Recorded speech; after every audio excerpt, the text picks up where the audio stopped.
Чи можна комбінувати їжовий гребінчастий та червоний? Так, можна. І я навіть скажу, що це треба. Бо коли ви їх комбінуєте, один одного підсилює.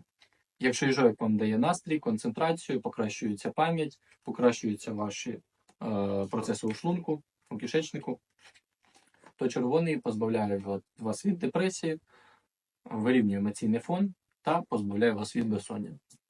І коли ви комбінуєте, вони взаємодоповнюють друг друга.